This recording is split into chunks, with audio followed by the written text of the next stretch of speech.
Hi, and welcome to episode 2 of 90 Seconds, a new engaging live show series where you get to see us solve as many questions from the chat as possible. Also, I want to wish everybody a happy Thanksgiving, whoever is celebrating. Alright, like the previous episode, Roy Ayal will be joining today again. Last time we managed to answer 5 questions, but based on your feedback, we've decided to take on 10 questions in total. So, thanks Roy, and good luck. By the way, Roy is one of our in-house Elementor expert employees, with many years of experience creating websites. Isn't that right? Okay, so, how is this going to work? The teleprompter is a little bit slow, but there we go. This show, first of all, is for you. So, go ahead and ask your questions in the chat.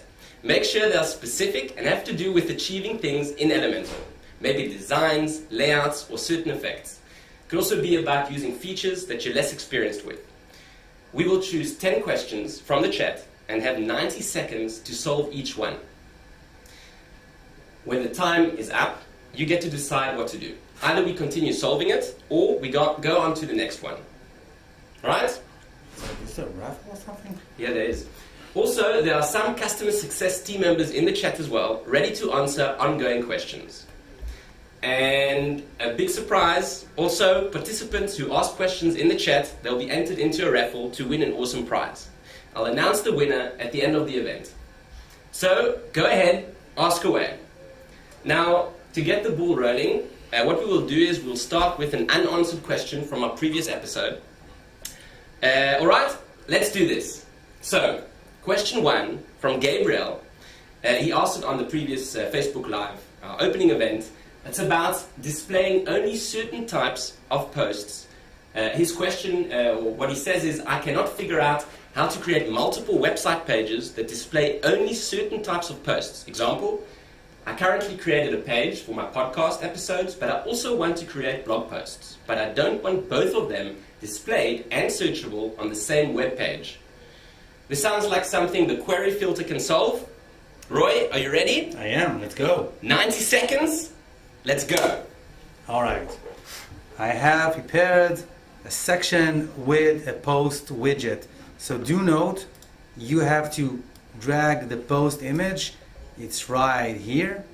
And when you click it, so Ziv, what do we have?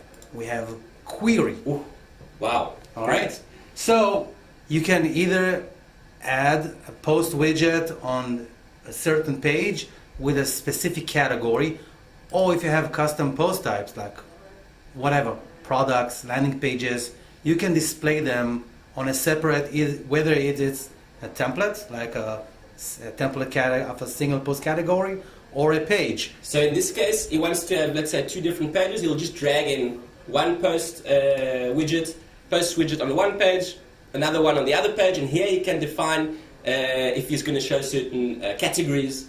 Yes, and do play around with it, because you can exclude some posts, or include certain ones. You can stick a post or unhide them. So play around with it. All right. It's a very powerful feature. Thanks. I think that answers the question. Let's move on to the next question. Aubrey Johnson from on YouTube, she's asking, how do I put a document or a video on my site and allow my visitors to download it? Alright? Sounds straightforward? It is more than one option, but... Are you ready? I am. 90 seconds? Let's do it. Okay, so the thing is, you have to upload it to the media library. Alright. Okay? So... Let's show them the media library. I mean, I can. This means that if I do you know what? Let's just drag in an image widget, right? And just show the media library via But the thing is, once you do have an image, you can copy its path. And this means that I can drag a button. Let's go to, I have an empty section. And let's say I drag a button. And this will be our download button. Okay? Mm-hmm. And this means the link should be the path of that PDF file. All right. Okay? And you can even open it in a new window or something. But this is, I mean, another option is when they fill a form. then you can send them an email with a link to the PDF file. Okay. So we have multiple ways. So she wasn't specific how she wants to. We've got 30 seconds. Let's just quickly show that link in the media library. Let's just click on, let's drag in an image. Let's quickly do that. 30 seconds. If I drag an Let's image. drag an image and So thing is, go to the media library. this is the media library. I mean, you can drag here PDFs. Click on an image quickly. Okay. If this would be a PDF, you'd have the Here. file URL over there. And also copy URL to clipboard. Great. You have this guy. All right. Okay. All right. Okay, cool. All right, I think that answers the question, hopefully. Let's move on to the next one. Hamza is asking on YouTube how to make text sliding up and down. It sounds like maybe motion effects. Maybe, I don't know. Are you ready? Up and down. Sliding up and down. Okay. Let's do it. 90 seconds. Let's go. Okay. So this is a headline. Yeah, let's go for a heading. All right. So let's click a heading. What? The clock's ticking. Oh, yes. Oh my God. Maybe let's delete the image so it's clear, so it's only the heading. Okay. Let's delete the image. Okay. So I have here a headline. He's Maybe probably let's also increase the font quickly, Yes. Let's increase the the font. size. Yep. All right, let's do it.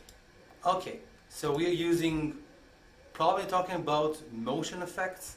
Okay, we have. So what scrolling you did effects. is, sorry, just in the heading widget, you went to the advanced tab Yes. and clicked Advanced- on the motion effects, Yes. and now we've got scrolling effects. Okay, cool. Okay, so he asked that it could go up and down. So, what do you think he mean? I mean, we do have vertical. Vertical means that it's the widget itself moves. There we go. It moves up and down. All right. Yes, but do note you can set up and down. You can also mix and match them. Don't forget, and also it can start only if from 50% of the viewport or more. 50% means that when you start scrolling, Yeah. the first time they see the section, only when the widget actually reaches halfway Half. through, it will start the actual motion. Exactly. So play around with it. Mhm. But if you want something more advanced, like, I mean, you can do all the, if you just mix and match the Cool. effects here. All right. Well, I hope that answers the question. Let's move on to the next one. Soba on YouTube is asking how to make the SoundCloud mini player, and she says in brackets iframe code, open up in a lightbox when I press a button. Okay, so how to make the SoundCloud mini player open up in a lightbox when I press a button. Okay, so pressing a button opens a lightbox, and she wants the SoundCloud mini player to show up. Are you ready? Yeah. 90 seconds. Let's go. Or we can listen to John Coltrane. My favorite things. All right. Okay, so seriously, the widget itself is it's a player. If you What you did is you dragged in the Yes. SoundCloud. I Widget. search for SoundCloud. Great. We do have any widget SoundCloud which you can easily embed it, and these are all the options. But if you want it to be in a lightbox, Yeah. we do have the option to pull it in a pop-up. Okay. So let's say I have a button, okay? And this is like a button, and you have a dynamic link. Alright. A dynamic link can be a pop-up, okay? So you can choose that. Let's say I have a pop-up called I am a pop-up. All right. Great. Pop-up. And Name. inside that pop-up, you can add This widget. this widget. So that when you click on that button, it would open up the I am pop-up, and Yes. inside that would be this widget. Yes, I mean, Okay. yeah. So this will be a pop-up, Right. And the pop-up doesn't have the pop-up. We have options that it doesn't have to hide. It can sit on the side of the page. You don't have to an overlay that we shared. You can really control the visuals and the locations of all of Yeah. So this is an option if you want Right. the people to be able to scroll. And this is one of the options. And we're out of time. Great, awesome. All right, let's move on to the next question. Jom or Yom from Facebook is asking how to have a global widget section. So it sounds maybe like set mix as a of template, two. global widget, exactly, a mix. Maybe you can show them both, so we can be clear about it. Yeah. Let's give it a go. 90 seconds, go. All right, let's go. Okay, I have like a form. Usually, you have two options. You can right-click a widget, and it can become a global widget, which is awesome. Let's say you have. So it showed save as global. So you can right-click the widget and you can save it as a global. Yes, which means that we have here a tab, global widget, like our global widget. You can drag that widget onto any page? Yes, I can drag it, and that means once you add it, global widget, it will sync across all your pages in the website. So that means that any change you make in the global widget, made it red, made the text a certain, it will be applied across your website everywhere you dragged in that or you use that widget. It's usually really useful when you're using forms. You want the same form, you want to update once, you don't have to drag a new form each and every time. All right. And the other method is to click the section. This means that you create a template. Now, the advantage of template that you can save together several widgets and reuse them as a section, like a call to action section, and not just a widget. So it's up to you. So give it a go. Also, you can also save a whole page as a template as well, right? A whole page can also be saved. Exactly. If you scroll to the bottom, you can also save in the updates on the right side of the update, in the arrow there. Click on the yes, update. It is hidden. It's hidden. So yes. you can save a whole page as a template, and then you can load it. And we have the template widget, and we're out of time. All right, time is up. Let's move on to the next question. Chiamo is asking on YouTube, is there a way to make changes on one end and have the changes reflect on multiple pages throughout the entire website? So maybe that sounds like using global colors, like a change, probably global settings. Yes, I think it means global settings. Let's do it. 90 seconds, you ready? Yes. Go. Okay, so thing is, as you can see, I have here a heading. So I have preset colors. So let's say I have made this our brand colors. So as you can see, I have some preset colors. But let's say I want to sync this name, our Sweet Pink. Let's say you want to sync that color or font.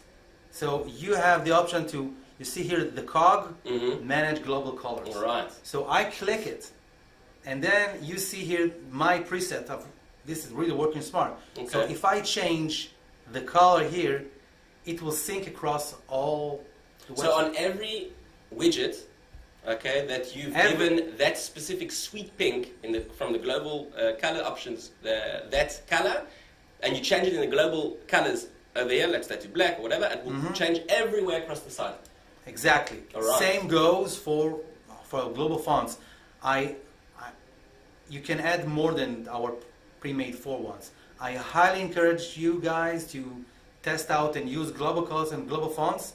It takes more prep, but it saves you a lot of time in the long run. Okay. Well, I hope that answers the question. Let's move on to the next question. Let's have a look. All right, the next question. Hamza is asking how to make a header sticker, a header sticky, so a sticky header, using Elementor. All right, Roy. Okay. You ready? I am. 90 seconds, let's go. I had a sticky header. Yes. Okay, let's create a new section and oh, but by the way. Oh, let's maybe show them how to create the header via the theme builder or not. Yeah, but thing is, if you really want to save time, you also. All right. Okay. 90 seconds.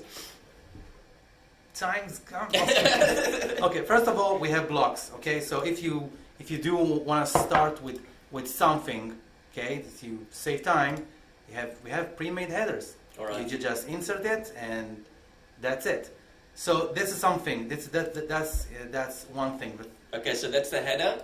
yeah, I'll just change the color to white. So, oh man, time's okay. All right, let's make it sticky. So this is going to be motion effects, and so in the section settings of the header, you went to motion effects in the advanced tab. Yes, Okay. and then you set it as top. Okay. And I'm gonna be annoying and call it header. Alright. Okay. So this means once it reaches the top, Oh. it sticks. There we go.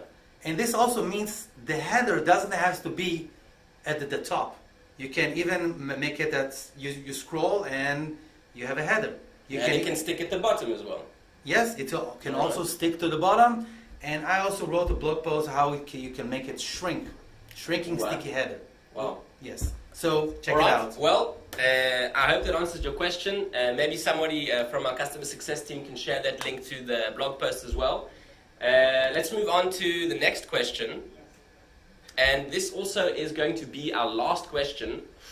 It's from Jeroen van den Boogaarde. He's probably Dutch, like I'm also Dutch. That's why I can say the name. On Facebook he says, can you guys explain what the honeypot field actually does in the form widget? Or how you have to install it. So the honeypot isn't, that's like when they hide a certain attempt to Yes, try to so- fill in something. 90 seconds, last question. Last question. Let's do it. So the honeypot, I mean, if I add a honeypot, you want. Wait, hold on. Sorry. What you just did is you went to form fields in the form widget and Yes. you clicked on the item, you set the type. You can As a set the type honeypot. to anything you want, you set it to honeypot. Okay. Yeah. So this is supposed to protect you from bots, because if someone fills this field, Mhm. that means it's a bot, because nobody would use it. The honeypot is a hidden field. Yes, because that means if you put your hand in the jar, Yes. in the honeypot jar, They'll know who tried. you will know you just are. Yeah. Alright. So this is an option. You do also have another option to use reCAPTCHA, Okay. but it does require to freely sign in with Google reCAPTCHA. You need the ID. They give you like 2 lines of code, and under Elementor settings you can paste it, and it gives you another. So just to layer. get it straight, the honeypot, when you set that field, it's a field that we don't see. On the front end, we don't see it. The people don't see it. The visitors, the viewers. But the bots, But the bots, they will see. they see it. And if they fill it in, it means that they're not really. a Yes, human. so it won't be sent, and Alright. it's and less spam for you. All right. So Okay. I highly encourage you always use the honeypot Okay. as. We the- got the 20 ability. seconds. I think we answered that question quite nicely. Yeah. So I've been seeing this thing on the table over here. Roy, what did you bring with you? Get cozy. I mean, What does it say? It says get cozy. No, it says get cozy. No, it's an S. It says get cozy, and I'm really annoyed that why someone misspelled it. But get cozy, it's with an S. You say cozy. No, it's cozy. I mean, Alright. it's like Z index. Do you say Z index or No, what? it's the Z index. People say Z index, Z but it's index. the Z index. It's X, Y, Z. Exactly. Anyways, So- we got these from work actually to keep us nice Warm and and cozy. So it's not a spelling mistake. Exactly. All right. I'm gonna keep myself warm. So, let's have a look. There we go, my teleprompter's back on. All right, so our second episode has come to an end. Let's give a big round of applause to Roy. You did really a great job. And we hope you enjoyed it too and you learned something new. Do we have a raffle? Yeah, I think, yeah, we've got a raffle. There were many questions, so thank you for that. And now, the only question that remains is who will win an Amazon gift card worth $100 US. So while it's processing. All right, let's do a drum raffle. And the winner is, all right, ready? Hamza. So, congratulations to you. All right. We'd like you to contact us via 90SEC, so 90sec, at elementor.com, so we can give it to you. And, well, It's been a blast. right? Yeah. That's it. Thanks for joining, and see you in the next episode, set to take place December 9th, so it's exactly 2 weeks from now. Keep your eyes open on our social media and come prepared with your how-to questions. Great question, guys. Remember that this show is for you, so we'd like to know what you think of it to help us make it even better. And your previous feedback was really great, so just keep it going. Thanks, and ciao for now.